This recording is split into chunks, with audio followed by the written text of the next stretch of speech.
We are at the Windy City Smokeout in Chicago, Illinois. Got some of the best barbecue pitmasters in the world are here. It's the 10th anniversary. Some great music here. Zach Bryan, Darius Rucker last night, Luke Bryan tonight, tomorrow's Zach Brown. I started cooking barbecue when I was probably about 12 or 13 years old. Cooked through college.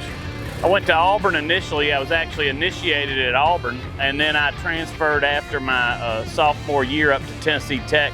Some of the first cooking I did was at the fraternity house for my fraternity brothers, and so I built a pit in the backyard and dug a hole. Kind of had it with some tin going up to a cinder block pit, and you know, that was a big deal. Charlie and I have been good friends for a while. We used to be next to each other down at Memphis in May.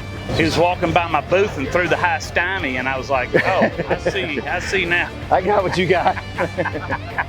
I got to know Charlie and his dad, Keto.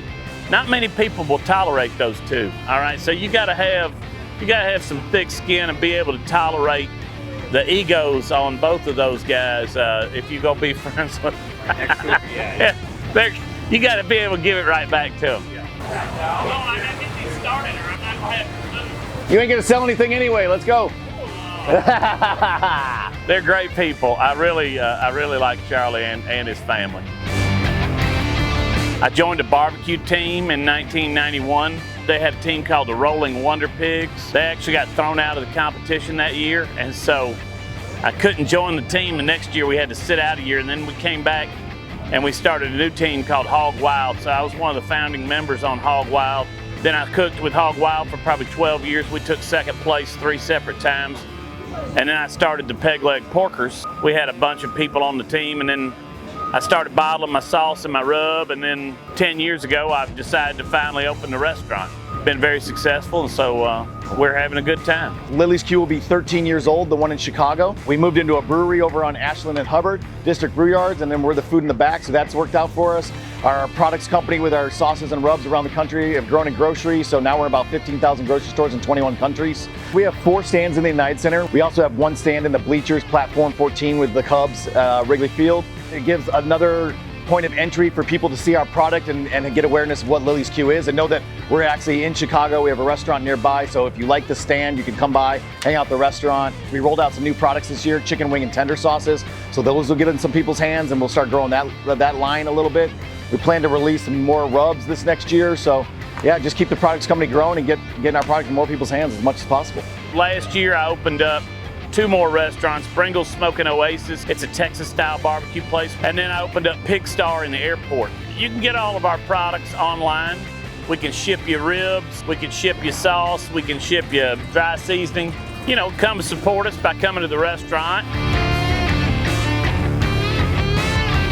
The rest of the world is just enthralled with American barbecue right now, which is great. I love teaching people and, like I said, mentoring maybe the next great pitmaster. On Tuesday, I leave for Sweden with Carey Bringle, actually. We're going over to Holy Smokes Barbecue in Sweden to cook and teach American barbecue. You know, Charlie does a little bit different style than me, and like with his ribs, they're more of a sweet and sticky rib, and I do a traditional dry rib, which, you know, very few people do. And so I think what we're going to be able to show them in Sweden is one's not better than the other, they're different. And I think that's what makes the barbecue world great, is people ask me, you know, well, do you only want to eat your barbecue and you don't like other people's? I'm like, no, I love to go try everybody's. And just because I make a dry rib at my restaurant doesn't mean I don't enjoy a sticky sweet rib. I do. I'm also excited because I know a little bit about the Tennessee dry rub rib, but I'm gonna get to stand there and listen to Carey tell them the whole history of it. So I'm gonna even get to learn more about a barbecue region that I may not know as much about because I didn't grow up in it. We're gonna be standing there listening to each other, trying to pick up whatever little things we can pull and bring into our own barbecue way of cooking, and that still could elevate us from where we are today. Yeah, we're always learning. I'm very close with a lot of my fraternity brothers from college, and having Charlie down here, who's also a Sigma Chi, and Luke Bryan, who's a Sigma Chi as well, and being up here near the Sigma Chi headquarters, I mean, it's great. Just can enhance your college experience and add to the lasting friendships that you have. I mean, me and Carey have been friends for years. I think it shows that not only is Sigma great when you're young, right?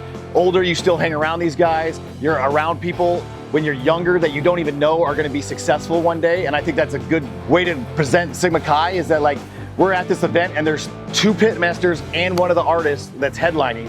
So you're seeing that Sigma Chi can really grow your career as well as put you in front of the right people. And if you have that strong will, you can really get out there, and then we can leverage each other to help even do bigger things. You know, there's no better feeling as a restaurateur than having families come in to your restaurant and then them making it a tradition. You know, I've got friends that I grew up with, and after Thanksgiving, you know, their family comes over every Friday after Thanksgiving and they have a family meal at Peg Leg Porker, and that's their tradition. And to have people make your tradition their tradition as well, it just, that's what we're in this business for. I mean, that's everything. Yeah, I mean, I cook food because I want people to like it and I want them to enjoy it and I want to see the smiles on their face. So like, the more that equates to people that I start to get to know because they come back over and over again, the more they become my extended family, just like the barbecue guys and Sigma Chi. It just brings them into the loop, and it's like, that's what we're here for. It's like, we're here to give good moments to their families and them kind of become part of our family. I'll tell you what, I mean, I'll go with Carey and cook anywhere you want. Yeah, I mean, I'm the same. Every time I go to Nashville, I go to Peg Leg. I tell my friends that are going to Nashville, that's where you need to go eat. And I'm sure he does the same for our restaurant. So absolutely. Like, he can call me and say, hey, I'm doing this fundraiser. Where you want me to be and what time? Does the food need to be ready? 100%.